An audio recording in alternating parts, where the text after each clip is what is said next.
ঢাকা ও আশপাশের এলাকায় ৪৮ ঘণ্টার মধ্যে ৪ বার ভূমিকম্প। এর মাঝে একই দিনে মাত্র ১ মিনিটের ব্যবধানে দুবার কেঁপে উঠেছে ঢাকা ও এর আশপাশের এলাকা। মাত্র ২৪ ঘণ্টা আগেই শক্তিশালী ৫.৭ মাত্রার ভূমিকম্পে আতঙ্ক ছড়িয়ে পড়ে পুরো দেশে। আর এমন অবস্থায় জনমনে প্রশ্ন উঠেছে, এত ঘন ঘন ভূমিকম্প কি কোনো বড় ঘটনার পূর্বাভাস, নাকি এগুলো সাধারণ টেকটনিক মুভমেন্টেরই অংশ? কারণ ৪৮ ঘণ্টায় ৪ বার ভূমিকম্প কোনোভাবেই সাধারণ ঘটনা নয়।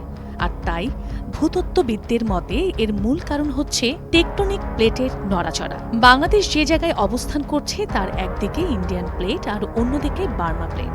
এর পাশাপাশি উত্তরে রয়েছে বিশাল ইউরেশিয়ান প্লেট। গবেষকরা বলছেন, ইন্ডিয়ান প্লেট ধীরে ধীরে পূর্ব দিকে সরছে এবং বার্মা প্লেটের নিচে তলিয়ে যাচ্ছে।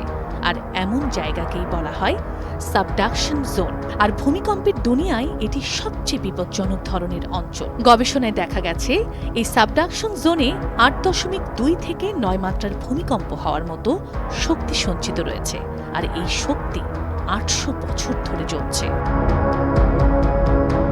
নরসিংদীর মাধবদীর ভূমিকম্পে প্লেট বাউন্ডারির একটা ক্ষুদ্র অংশ লক অবস্থা থেকে নড়ে গেছে বলে মনে করছেন বিশেষজ্ঞরা। তাদের ভাষায় এটি ট্রিগার সিগন্যাল, অর্থাৎ বড় ঘটনার প্রস্তুতি ইতিমধ্যেই তৈরি। বিশেষ করে ঢাকার কাছে ফল্ট লাইন থাকায় ঝুঁকিও বাড়ছে বলে মনে করছেন বিশেষজ্ঞরা।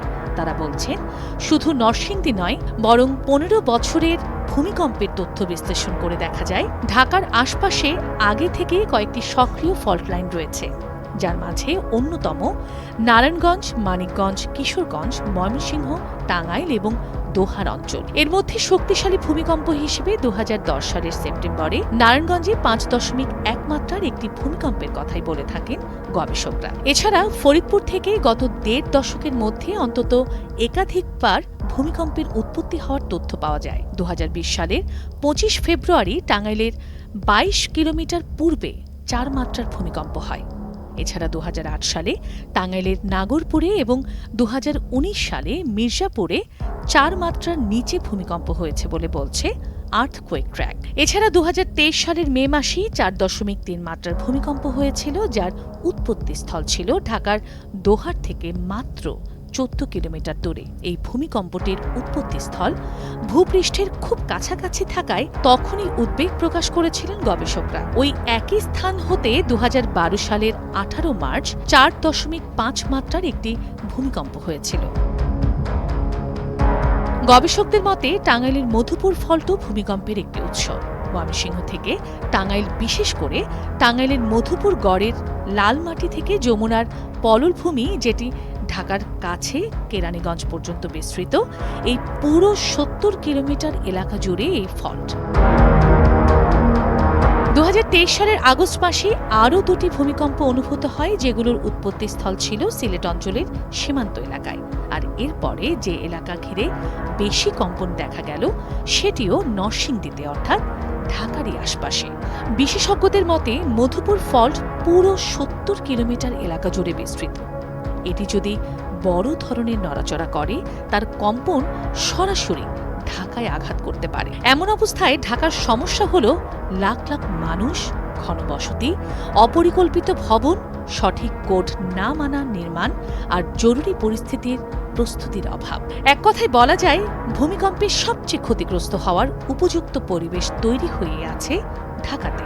আর এমন কারণ হিসেবে বিশেষজ্ঞরা বলছেন, অতীতের বড় ভূমিকম্প থেকে শিক্ষা না নেয়া।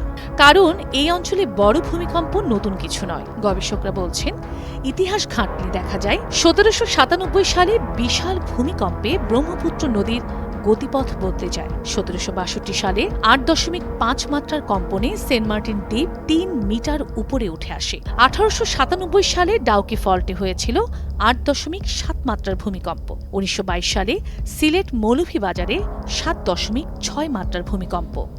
অর্থাৎ এই অঞ্চলে ৮ মাত্রার অধিক ভূমিকম্প হওয়ার ভূতাত্ত্বিক ইতিহাস রয়েছে এবং আবারও তেমনটি হওয়ার মতো শক্তি এখনও জমে আছে। এমন পরিস্থিতিতে অনেকেই বড় ভূমিকম্পের আশঙ্কা করলেও বাস্তবতা হচ্ছে, বিজ্ঞান এখনও কোনো ভূমিকম্পের নির্দিষ্ট দিন তারিখ বলতে পারে না। কিন্তু যখন কোনো সক্রিয় সাবডাকশন জোনে ছোট ছোট ঘন ঘন কম্পন হয়, প্লেটের লক অবস্থায় নড়াচড়া দেখা যায়, আর অতীতে ইনঅ্যাক্টিভ থাকা অংশ হঠাৎই সক্রিয় হয়ে ওঠে, তখন সব মিলিয়ে এগুলো বড় ভূমিকম্পের ঝুঁকি আশঙ্কা কয়েক গুণ বাড়িয়ে দেয়। মাধবদীর ভূমিকম্প সেই সংকেত দিচ্ছে।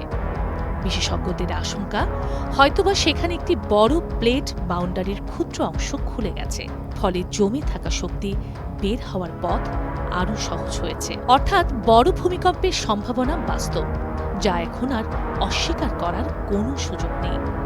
বিশেষজ্ঞরা সবসময় বলছেন, ঢাকা পৃথিবীর সবচেয়ে বিপজ্জনক ভূমিকম্পন প্রবণ শহরগুলোর একটি, যেখানে ভূমিকম্প নিয়ে আতঙ্ক নয়, বরং প্রস্তুতি মূল কথা। আর তাই প্রস্তুতি হিসেবে এখনই ভবনগুলোতে রেট্রোফিটিং, স্কুল ও অফিসে জরুরি ড্রিল বাধ্যতামূলক করা জরুরি। এর পাশাপাশি সড়ক, ফায়ার সার্ভিস, হাসপাতালের প্রস্তুতি ব্যবস্থা জোরালো করতে হবে। সবচাইতে গুরুত্বপূর্ণ হিসেবে সাধারণ নাগরিকের বেসিক আর্থকুয়েক সার্ভাইভাল জ্ঞানও বাড়ানোর জন্য কাজ করে যেতে হবে।